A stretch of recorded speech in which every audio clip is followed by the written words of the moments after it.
Superintendent, talk to me. The impetus for this story, which Robin and others may have filled you in on, is Fort Worth ISD today is making some really tough decisions with their budget, looking at staff cuts, looking at cutting to certain programs as well.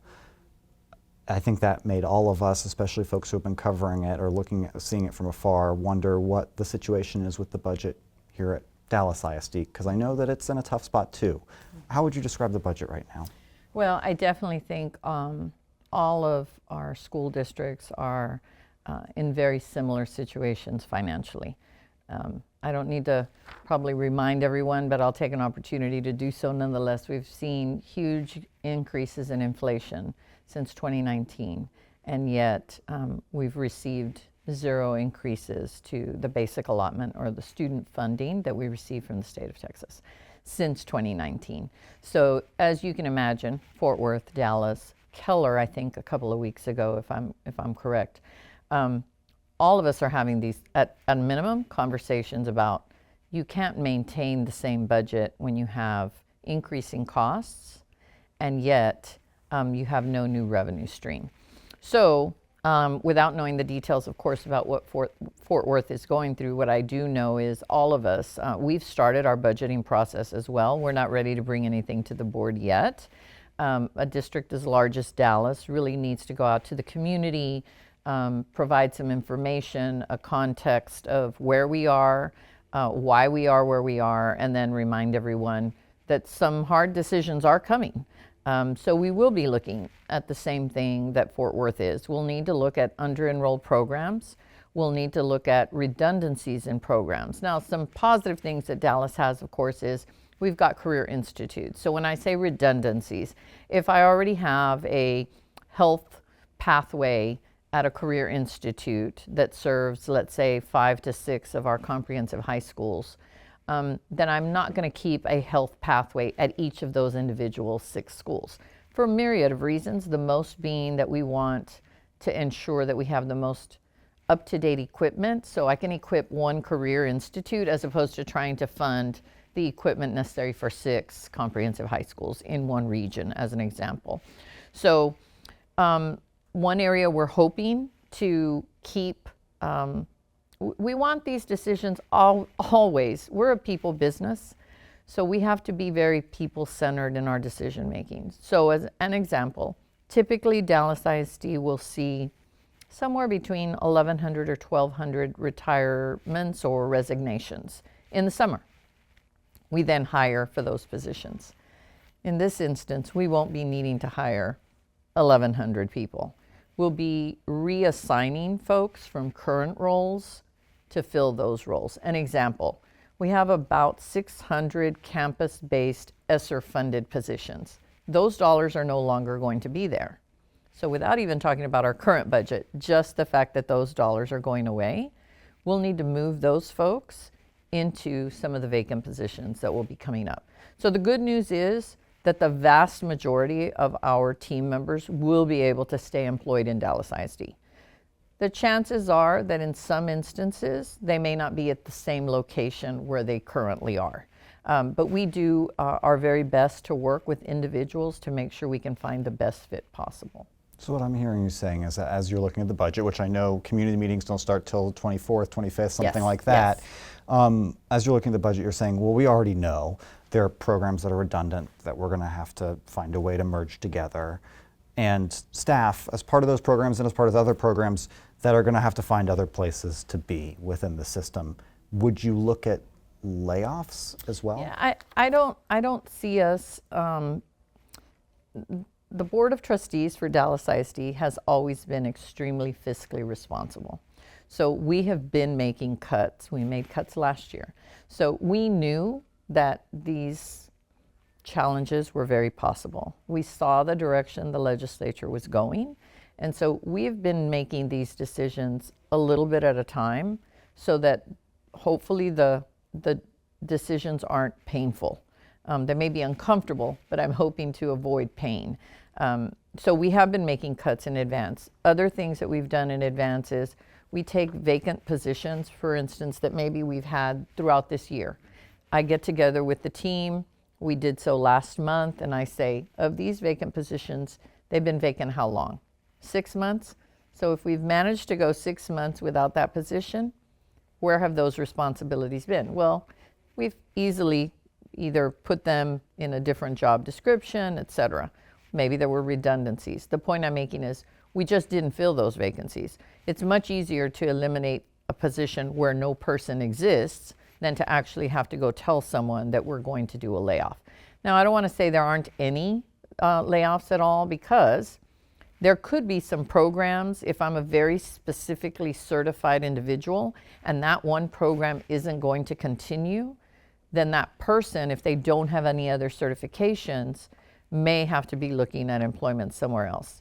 The positive side is those are usually very, very few. It's not the majority. The vast majority, and when I say vast majority, I mean 95% of our folks are all going to be able to find something within the vacancies that are going to be created just by attrition.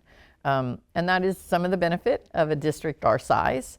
On the other hand, there's a lot of proof in the success even by making the cuts in Dallas ISD. As you know, the latest Children at Risk report has us overwhelmingly dominating the best performing schools, whether those are comprehensive or magnet schools.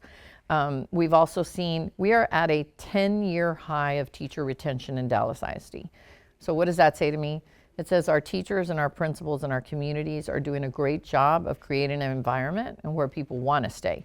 So the good news, I think, is that Dallas ISD has continued to improve and become the place where people want to stay. So I really look forward to us not needing to onboard as many people, because we also know stability is a really big part of student success. You mentioned people wanting to stay. The district is looking at declining enrollment. Are people still leaving to go to other districts, to other schools, or are you seeing populations of people no longer having kids here in Dallas, but having kids in some of the suburbs? It's all of the above. It's a both and. We know that there has been a decline in birth rates that is now hitting child age school in terms of starting school. So our 4-year-olds, our 5-year-olds, if you look over time, there was a birth rate decline, and that has impacted some of our enrollment. Do we still have students in charters? Absolutely true as well. I think the challenge here is charters are also losing enrollment. But at the end of the day, when you have declining enrollment, you have to adjust your staff to the number of students you have. And help us understand, because I think folks know this conceptually, but every student that you lose is money that you lose too. Absolutely. Currently, we receive a basic allotment of $6,160 per student. And by the way, I've heard people say, well, Dallas ISD has a large tax base, so you get more money. That is not true. So if I get a moment to set the record straight and remind everyone again, every student in Texas, that was what was called the equalized allotment. Every student gets, each district gets $6,160 for every student, whether you're in Roscoe ISD or Dallas ISD or Keller ISD. The basic funding allotment is the same. Now, there are weighted allotments for students in certain categories: special education, gifted and talented, emergent bilinguals, at-risk students. So there are different categories, but overall, while all of us are paying into Dallas ISD taxes, myself included, all of those dollars do not go to fund schools. You mentioned the state and the role that it plays here. How frustrating is it for you? You know, to say that it's not frustrating would be disingenuous. It is frustrating, and I also don't think we can use that as an excuse, though. We can't say money or the lack of money is going to be the reason why students aren't going to continue to be successful, any more than I can say the lack of funding is why we may not be able to keep schools as safe as they need to be. Money will never be an obstacle in Dallas ISD in terms of us ensuring that students get a safe, quality education. What does that mean? That means we have to be more creative. We have to be more thorough. There are still lots of options that we can do that we haven't considered. Our secondary school teachers have 8 periods, or our students have 8 periods over a 2-day period, because we run sort of a college level scheduling, A day, B day. In our district, teachers only teach 6 of those 8, so they get 2 planning periods. That's really been a core component of effective teaching. However, if things get really tight, one of the options that could be available is you give them only the required 1 planning period out of those 8. So that reduces staffing needs by about 18%, just that one move. So that's something you have in your back pocket. That's if you something need we to. have in our back pocket. That's one of my last resorts, because I do think teacher planning is really important in terms of being able to be successful with students. But I can't say it's off the table completely either. What is it like as you go through this budget process to look at revenue and expenditure and know that you have to make some of these tough choices? Definitely keeps me up at night, without a doubt, because in every single one of these situations, we're talking about people. And we're talking about its impact on students, which is our core mission, is to serve our students. But we do that work through our adults. It plays a very heavy burden when I recognize all of our team members had increases in their light bill, in their interest rates, in their mortgages, in groceries. And yet, we haven't seen any increases in funding that I would be able to say we've given them an aligned increase based on what those inflationary rates were. So if we've seen a 17% inflation rate, were we able to pass on a 17% increase in salary? No, we were not, because we haven't had any new revenue streams. So even giving the 4 to 5 to 6 to 7% increase, I recognize is woefully shy. And even with that, Dallas ISD still leads in terms of our salary structure. I just have one more quick question, because I know you have another one of these lined up after this. Sure. We're looking at no increase in the allotment from the state, new mandates for security from the state, inflation going up and up and up for other people, for across the board for everybody, declining enrollment, ESSER money and federal pandemic aid all going out at around this time too. How much is this year worse than previous? It's definitely what I would say at a crisis moment. But we also know that it is in crisis where our team rises and their talents become even more clear. They provide us different avenues of thinking. We do a lot of team building at this time.